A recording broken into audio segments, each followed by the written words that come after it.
રાજ્યમાં છેલ્લા ઘણા સમયથી બોગસ ડોક્ટરોનો રાફડો ફાટ્યો હોય તેવી પરિસ્થિતિ જોવા મળી રહી છે। ત્યારે આગામી સમયમાં બોગસ ડોક્ટરથી લોકોને છેતરાતા અટકાવવા માટે રાજ્ય સરકાર દ્વારા સુધારા બિલ લાવવામાં આવશે।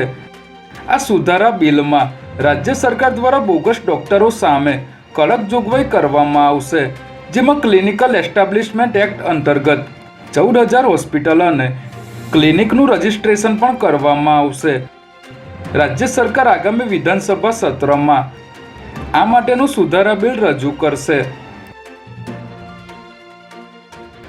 અમેરિકામાં ગેરકાયદેસર રીતે ઘૂસેલા 33 ગુજરાતીઓ સહિત 104 ભારતીયોને ડિપોર્ટ કરાતા અમેરિકન એરફોર્સના વિમાનમાં અમૃતસર લાવવામાં આવ્યા હતા, જ્યાંથી 33 ગુજરાતીઓ આજે વહેલી સવારે વિમાન માર્ગે અમદાવાદ એરપોર્ટ પર પહોંચ્યા હતા।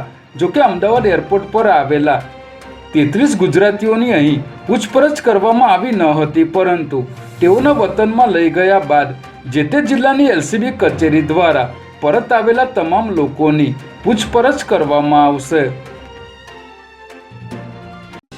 અમદાવાદના વેજલપુર વિસ્તારમાંથી પોલીસે બોગસ કોલ સેન્ટર ઝડપી લઈ 5 આરોપીઓની ધરપકડ કરી છે, જેમાં વેજલપુર વિસ્તારમાં આવેલ સિલિકોન વેલીમાં બોગસ કોલ સેન્ટર ચાલતું હોવાની બાતમીના આધારે પોલીસે અહીં દરોડો પાડી તપાસ કરી હતી। ત્યારે પોલીસે સ્થળ પરથી મુખ્ય આરોપી શહેજાદ શેખ સહિત 5 આરોપીઓને ઝડપી લીધા હતા, જ્યારે સ્થળ પરથી 10 ફોન અને 3 લેપટોપ કબજે કર્યા હતા।